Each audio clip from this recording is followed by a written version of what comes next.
Magandang araw mga kaibigan. Bigyan natin ng reaction opinion itong post ang balita ngayon. Breaking.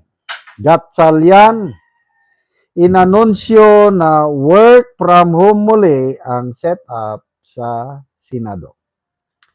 Muling inanunsyo ni Senator Sherwin Gatchalian ang work from home arrangement sa Senado para sa Miyerkules at Huwebes. June 10 and 11 matapos makatanggap umano ng impormasyon kaugnay ng isang posibleng security threat sa institusyon. Okay. Ang galing, ano? Remember, sa Huwebes, June 11, ang BRC hearing continuation ni Senator Marcoleta. Work from home na naman. Ito na ang ikalawang pagkakataon sa loob lamang ng halos isang linggo na nagpatupad ng work from home setup ang kampo ni Gatchalian. Isang hakbang na muling tumapat sa nakatakdang pagdinig ng Blue Ribbon sa Huwebes ng kampong kumikilala kay Senate President Alan Peter Cayetano bilang lehitimong liderato ng Senado.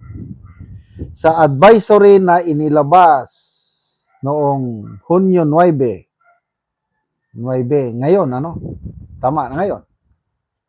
Pinahintulutan ang lahat ng empleyado ng Senate Secretariat at Senate Proper na magtrabaho mula sa kanilang mga tahanan sa Hunyo 10 at 11 habang nagsasagawa ng security assessments, inspections, at iba pang precautionary measures sa loob ng Senate premises. Ayon sa advisory, ito na, in light of the security threat information relayed by National Bureau of Investigation Director Melvin A. Matibag, and to allow the conduct of the necessary security assessments, inspections, and other precautionary measures within the Senate premises, all Senate Secretariat and Senate proper employees are hereby authorized to work from home for the remainder of the week, June 10 to 11, 2026. Yan. Lumabas ang advisory isang araw matapos kumpirmahin ni Senador Rodante Marcoleta na itutuloy sa Huwebes ang susunod na pagdinig ng kampong kumikilala kina Senator Pia Cayetano at Senator Rodante Marcoleta bilang lehitimong Senate Blue Ribbon Committee Subcommittee. Ayon kay Marcoleta, sa susunod na Huwebes, kami naman ang magpapatawag ng Blue Ribbon Committee. Kailan yung kay Tolpo hearing? Lunes, Ang hearing nahimong meeting. So itong tinagurian nilang bogus na BRC, silang nagkakandak ng tuloy-tuloy na hearing. Ang ganda, no? Sabi ni Marcoleta, matutuloy ang susunod na hearing ng tunay at legitimate at legal Blue Ribbon Committee sa Huwebes. Nauna nang nagsagawa ang kampo ni Gatchalian at Senator Tulfo ang isang pagtitipon noong Hunyo 8 na kalaunan ay nilinaw nilang isang consultative meeting at hindi formal na Blue Ribbon hearing. Samantala, iginiit ni SP Cayetano at Marcoleta na ang kanilang grupo ang kumakatawan sa tunay, legitimate at legal na Blue Ribbon Committee at nakatakda silang magsagawa ng panibagong pagdinig sa Huwebes sa gitna ng nagpapatuloy na sigalot sa Senado kaugnay ng flood control investigation at liderato ng Blue Ribbon Committee. Okay. So, ang taong bayan na ang humusga kung itong ginagawa ng dalawang kampong ito. Kampo ng Cayetano Marcoleta, sige, tuloy ang hearing.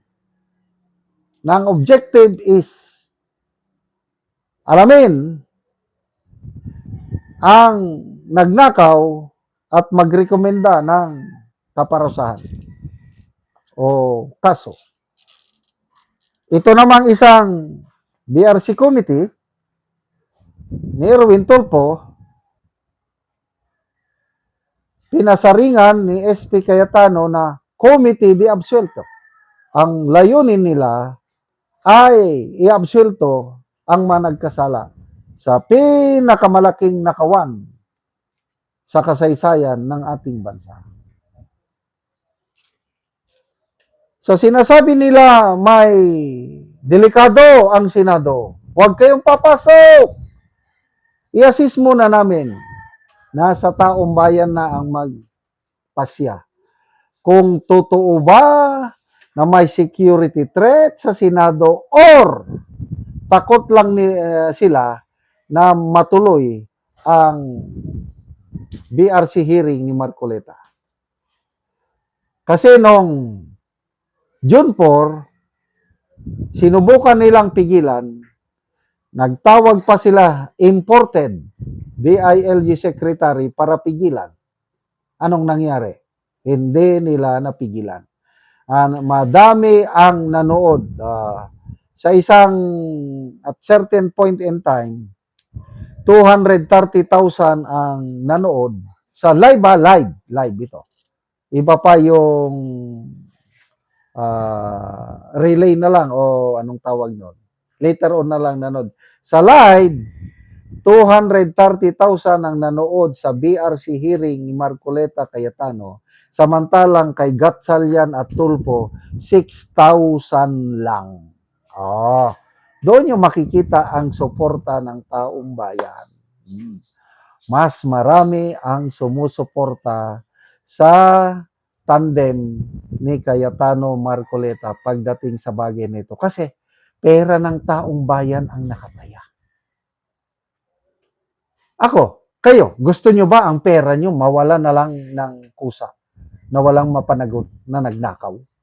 Hindi, di ba? Kaya ang taong bayan gustong malaman ang katotohanan.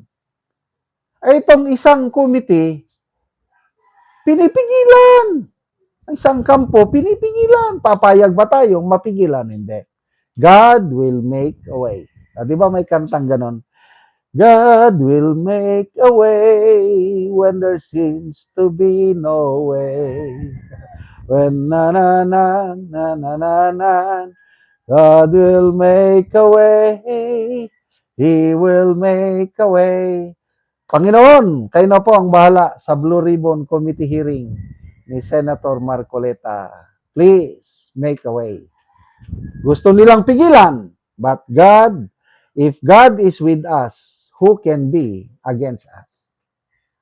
Salamat mga kaibigan sa inyong pagsubaybay sa channel na ito. Nakakatulong kayo ng